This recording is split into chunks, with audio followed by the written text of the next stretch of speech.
السلام علیکم ورحمۃ اللہ وبرکاتہ۔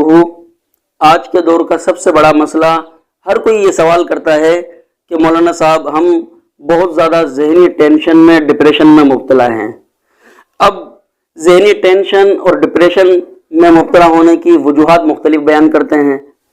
کوئی وجہ بیان کرتا ہے کہ مہنگائی بہت زیادہ ہے جس کی وجہ سے ہم بہت پریشان ہوتے ہیں، اور کوئی وجہ یہ بیان کرتا ہے کہ جی ہم بیمار ہیں اور ایسا مرض لگا ہوا ہے کہ ڈاکٹر بھی اس کی تشخیص نہیں کر پا رہے یا اس کا علاج نہیں ہو رہا۔ مثلا کینسر کا مرض لگا ہوا ہے، شوگر کا لگا ہوا ہے، اسی طرح ہیپاٹائٹس سی بی، اللہ نہ کرے بہت سارے بیماریاں ہیں، ایکس وائی زیڈ کوئی بھی بیماری ایسی لگ جاتی ہے، ڈاکٹر بھی پوری کوشش کر رہے ہیں لیکن اس کا علاج نہیں ہونے پا رہا۔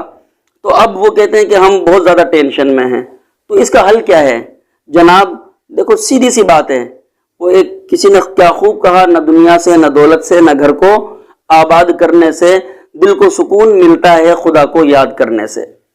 تو جناب آپ یہ ذرا سمجھ لیں کہ آپ کے ٹینشن لینے سے، اگر آپ کو مہنگائی کی ٹینشن ہے تو آپ یہ سوچیں کہ جناب آپ کے ٹینشن لینے سے کیا وہ مہنگائی کم ہو جائے گی یا بڑھے گی یا وہی رہے گی؟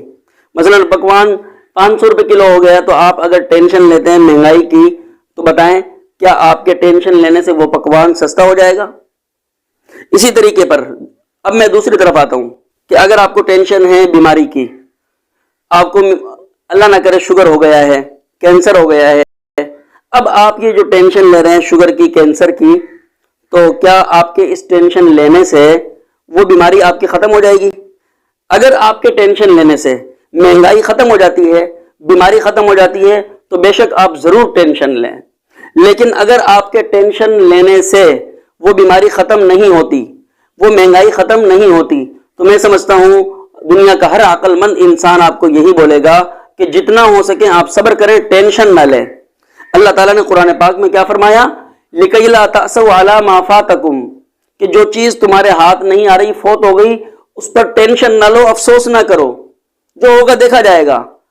ہاں جو ہوگا دیکھا جائے گا۔ اگر آپ بیمار ہیں اللہ سے مانگیں، دعا مانگیں، یا اللہ مجھے ٹھیک کر دو، بس نماز کی پابندی کریں، دل اللہ سے اندر سے مطمئن کر دے گا۔ اسی طریقے پر اگر آپ کو مہنگائی کی ٹینشن ہے تو آپ اللہ تعالیٰ سے دعا مانگیں، یا اللہ میری آمدنی میں اتنا اضافہ فرما دے کہ میں اپنا ذاتی گزر سفر اس انداز پر کر لوں کہ مجھے کسی دوسرے کی محتاجگی نہ ہو، میں کسی غیر کا محتاج نہ بنوں، یہ دعا مانگیں۔ باقی ان چیزوں میں نہ پڑیں کہ مہنگائی بہت ہو گئی اور بیماری بہت زیادہ ہیوی ہو گئی جس کی ٹینشن ہے۔ اور ایک یہ بات آپ کی رائٹ ہوگی، آپ یوں کہیں گے کہ مولانا صاحب ٹینشن لی نہیں جاتی ہے، ہو جاتی ہے۔ تو جناب ہو تو جاتی ہے، اس کو آپ ختم کرنے کی کوشش کریں۔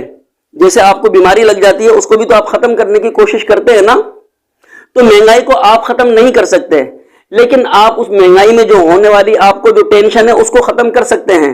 اور اس کا طریقہ یہ ہے کہ آپ جو ہے نا اپنی ذاتی محنت کریں جتنا اللہ نے آپ کو اختیار دیا ہے، اور کم پر گزارا کریں، صبر سے کام لیں، اللہ پہ بھروسہ رکھیں۔ تو یہ تو مہنگائی بڑھتی رہے گی اور بیماریاں یہ اللہ کی طرف سے ہے، تو ان پر صبر، جو کچھ مل جائے اس پر شکر کرنا چاہیے، جو نہ ملے اس پہ صبر کرنا چاہیے۔ اللہ نے اگر آپ کو صحت دی ہے تو اس پہ شکر کرو، اگر بیماری ہے علاج کرواؤ سنت کے مطابق، اور پھر بھی ٹھیک نہ ہو تو صبر کرو۔ حضرت ایوب علیہ السلام کے حالات اٹھا لو، وہ بیمار رہے۔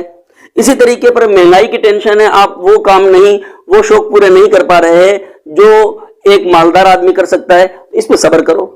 غریب لوگوں کے حالات کو دیکھو، صحابہ کرام کی اکثر تعداد غریبوں کی تھی، نبی علیہ الصلوۃ والسلام نے غربت میں زندگی گزاری، تو کیا وہ سارے ٹینشن میں رہتے تھے؟ نہیں، ہم سے بہتر زندگی گزار گئے، ہمیشہ کے لیے جنت میں چلے گئے۔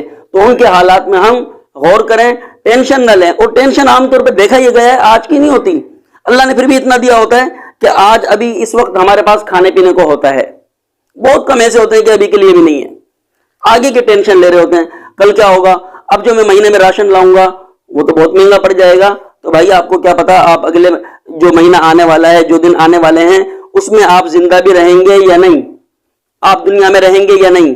تو لہٰذا قبر میں بھی آپ سے یہ سوال نہیں ہوگا کہ جناب آپ نے دنیا میں کیا کیا، یا آپ سے یوں نہیں، آپ سے سوال تو یہ ہوگا کہ من رب کا من دین کا۔